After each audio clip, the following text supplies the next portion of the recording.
Oh, bring us a figgy pudding. Oh, bring us a figgy pudding. Oh, sorry.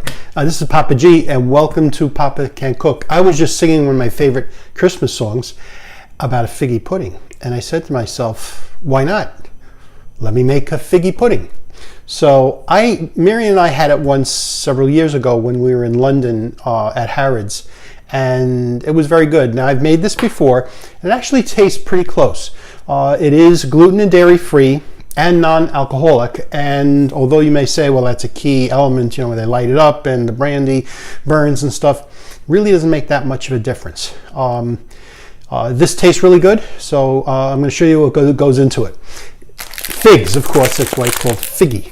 I'll get into why it's called a pudding. Anyway, there's figs, dried apricots, cranberries, raisins. There is flour. Of course, I use the 1-to-1 flour and baking powder. It's going to have some non-dairy spread. A few eggs are going to go in. Brown sugar. Breadcrumbs. These are gluten-free. Just make sure you get the breadcrumbs that are not the Italian flavored, because that just doesn't go with it. You got to get the plain breadcrumbs. And then a bunch of flavorings. Vanilla. There's a rum extract. The vanilla actually substitutes well for the brandy, and the rum, of course, for the rum that would go in there. And we're supplementing this with an equivalent amount of water, so the liquid stays the same. And then spices, ginger, nutmeg, cinnamon, cloves, and there'll be some salt in here. One of the things you're going to need to make this is you need some kind of either a bund pan or an angel food pan to be able to bake this in, and it's really steamed. That's why it's called, I think that's why it's called a pudding, because it's not a traditional pudding that we would call a pudding in the States, but it's actually steamed over a long period of time in a water bath. I'll show you how we do that later on, but that's the ingredients. I'll come back and we'll get started.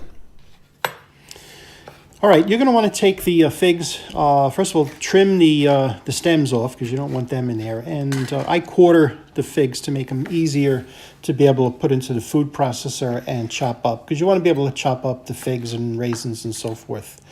So then I'll take them and take a small amount at a time. Don't do too much. A couple of handfuls at a time. I put them in the food processor. And the best way to do it is to pulse it. So that it doesn't stick together.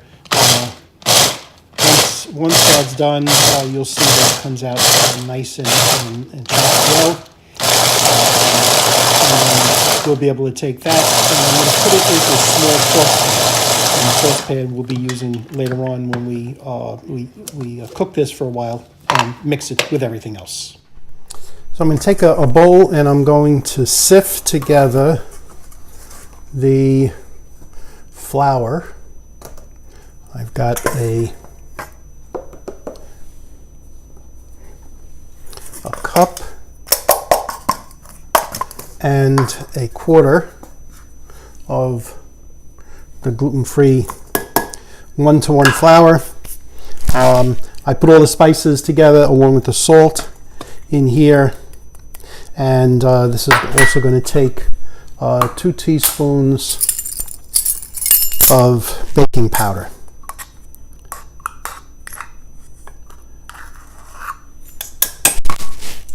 Okay, sift that together.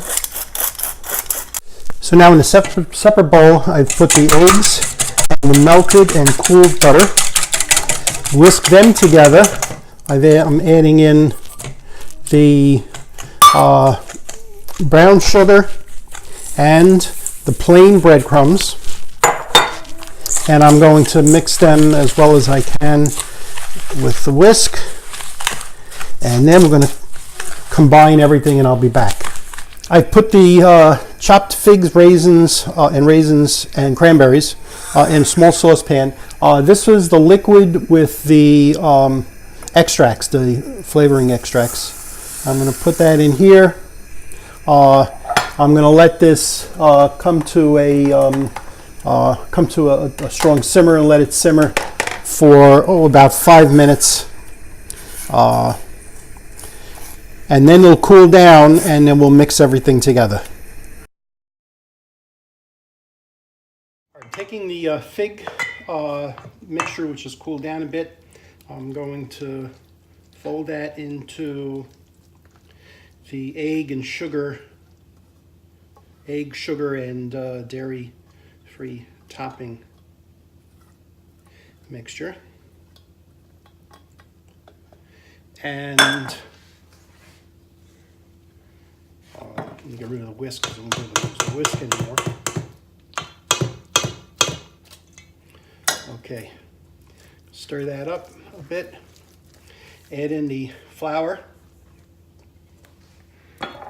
mixture,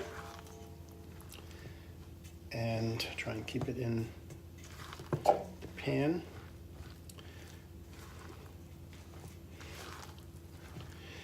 And then when that's mixed nicely, I'm going to take, oh, it smells great. You can smell all those different spices and the fruits. Oh, great. Okay, then I'm going to fold the apricots, which I chopped separately. I cleaned out the chopper and chopped those separately. And I'll fold those in.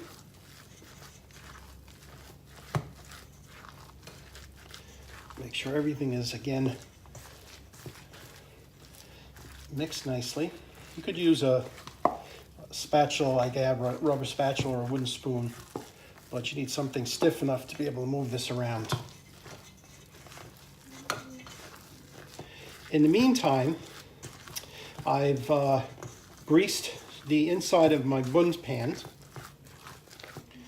and I've established an appropriate level to start with for the water to be able to put this in the steam bath.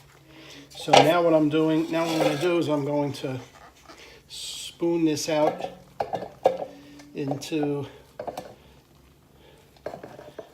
the bun pan.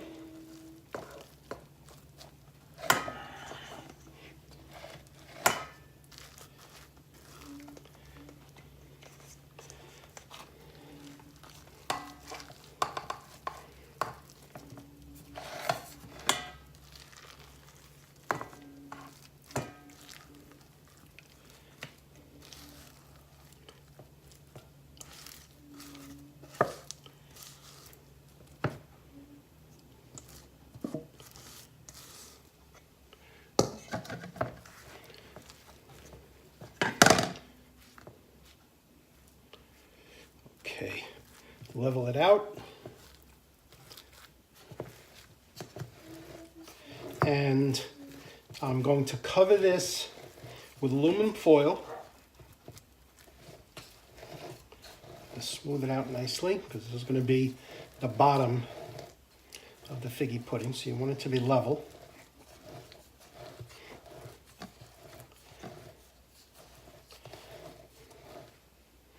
All right. A piece of aluminum foil.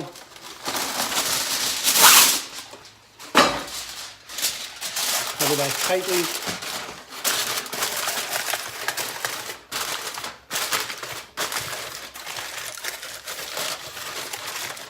If you have a pan that has a cover, that's that much better, but aluminum foil works just fine.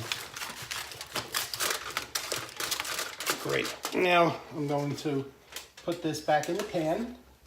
Water only comes up halfway. I'm going to turn this up, bring it to a boil, then I'll reduce it to a simmer and let it simmer for 2 hours, and I'll be checking the water level from time to time to make sure it doesn't dry up.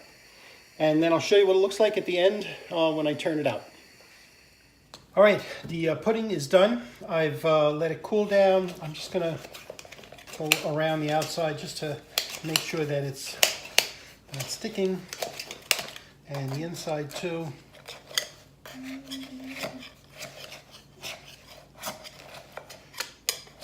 All right, now I'm going to take the plate, I'm going to flip it over, and there is our figgy pudding. I'm going to serve this at my niece Maria's Christmas Eve party, warm with some non-dairy spray whipped cream topping over it. It'll be absolutely great. Something different.